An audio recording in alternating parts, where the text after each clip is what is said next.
A romantic kiss is one of the most anticipated and exciting experiences of our lives. And Mother Nature made it that way. Attachment of two people's lips. Kissing.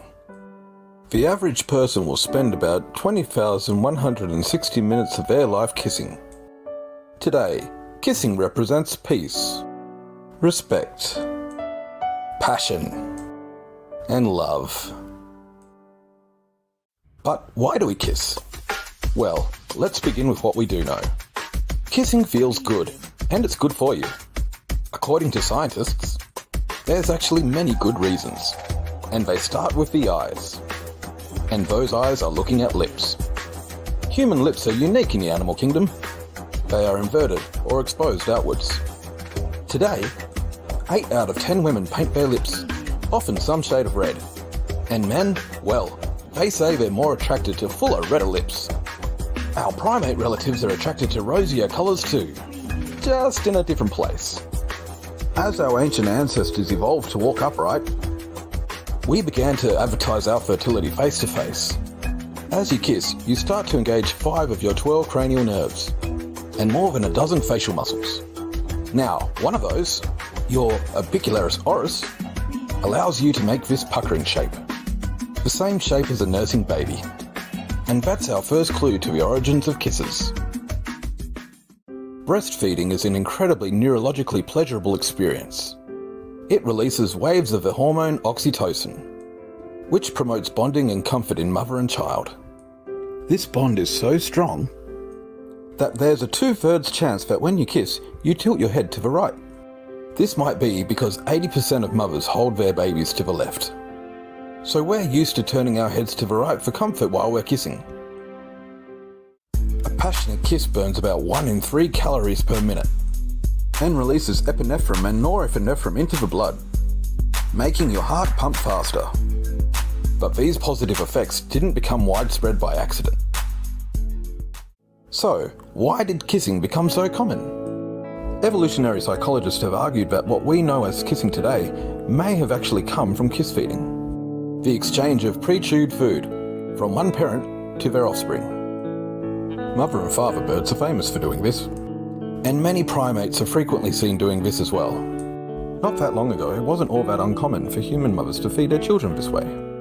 In fact, before commercially produced or do-it-yourself baby food instructions were available, it made a lot of sense. Recently, Alicia Silverstone uploaded a video of herself mouth-feeding her child. It seemed strange to some people, but even though it exchanges saliva, which, like any contact with an infant, can transfer pathogens, healthy mothers and healthy children can benefit from the fact that kiss feeding can provide nutrients, carbohydrates, proteins, iron and zinc, which are not always available in breast milk. Plus, an adult's saliva can help pre-digest the food, making vitamins like B12 easier for the baby to absorb. So, mouth-to-mouth attachment has a history of intimacy, trust and closeness. Our lips are densely populated with sensory neurons. And when we kiss, those neurons, along with those in the tongue and the mouth, rocket messages to the brain and the rest of the body, setting off delightful sensations, intense emotions, and delicious physical reactions. This is because our lips are some of the most thinnest and the most nerve-rich skin in our entire body. And our brain's somatic sensory cortex devotes more neuro real estate to our lips than even our genitals. The sensations of kissing send signals directly to the brain's pleasure and reward centers and unleashes a spectrum of neurotransmitters and hormones. Now, while no one brain chemical can be responsible for something as complex as kissing, we can all feel a few of them at work. The first kiss brings on a rush of novelty, as a flood of dopamine acts on the same brain reward centers that are triggered by drugs like cocaine. It can even bring on feelings of withdrawal and addiction. And, as mentioned before, thanks to epinephrine and norepinephrine, your heart beats faster, and you get a wave of oxygenated blood to your brain. This leads to your pupils dilating.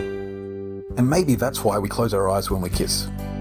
The pituitary gland and the hypothalamus can release waves of endorphins, bringing on feelings of euphoria.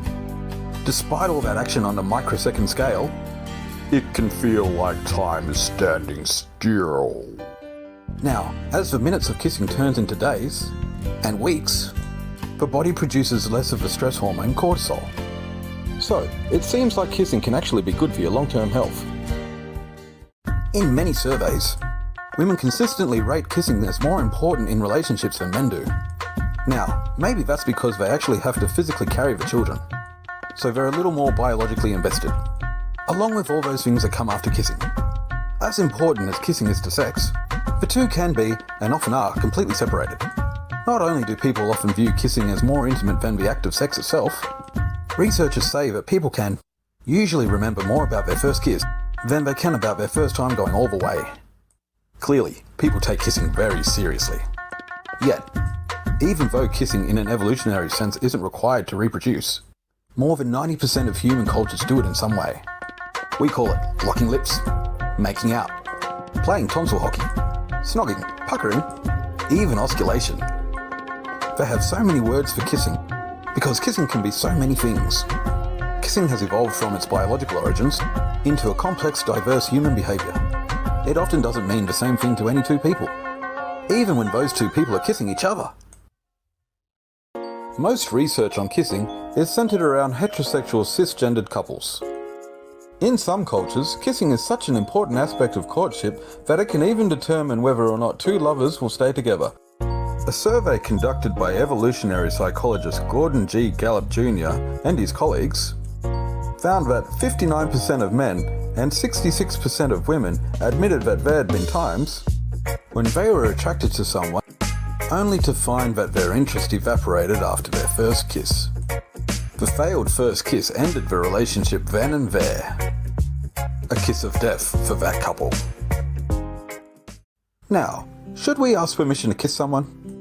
Asking permission may seem like a good idea, in light of the increased concern about sexual harassment and sexual assault over the recent years, strongly brought up by the Me Too movement. But there seems to be more evidence that asking is perceived as a big turn-off. Will you kiss me? Okay. And awkward, according to an international online survey that was conducted by social scientist Dr. Joanna Welsh. The results of her survey, found on her Love Science Relationship blog, strongly supports this view, as it reveals that the majority of people wanted not to be asked, even for that first kiss. Here's a breakdown of the results from the May I Kiss You or Would You Want Me to Ask You First survey. 64% of women and 65% of men said no, read my body language. Just go with the moment, don't ruin it, etc. Another 20% of men and an 18% of women said maybe or it depends. And 15% of men and 18% of women said yes. Kissing has a lot of benefits, and some of them are even scientifically proven. 1. Kiss away allergies. Tired of anti-allergy medicines? Maybe you should just have a really nice long kissing session with your lover. A 2003 Japanese study of psychology and behaviour explored the relationship between the stress-lowering activity of kissing on allergic reactions. And guess what they found? Subjects who kissed their partners for 30 minutes in a private room with light music on in the background experienced significant relief from hives at the end of their smooching session. The reason? This is because kissing reduces stress, and allergies are often aggravated by stress. 2. Compatibility check. According to a 2013 study, kissing may actually facilitate the subconscious appraisal of a potential mate, needed by utilising pheromonal cues to assess fitness, fertility, genetics and compatibility.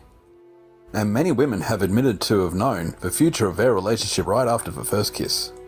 You see, saliva also carries information about who you are, and your level of health, and mucous membranes in our mouths are permeable to hormones like testosterone, making a kiss a way to taste for a potential mate. A good kisser can be biological evidence that your kisser might be a good mate. So, as a strategy for mate selection, prehistoric people who enjoyed kissing, and did it more often, may have made better decisions, picked better mates, reproduced more successfully, and eventually becoming the norm, giving us, people who love kissing. 3. A passionate kiss burns calories.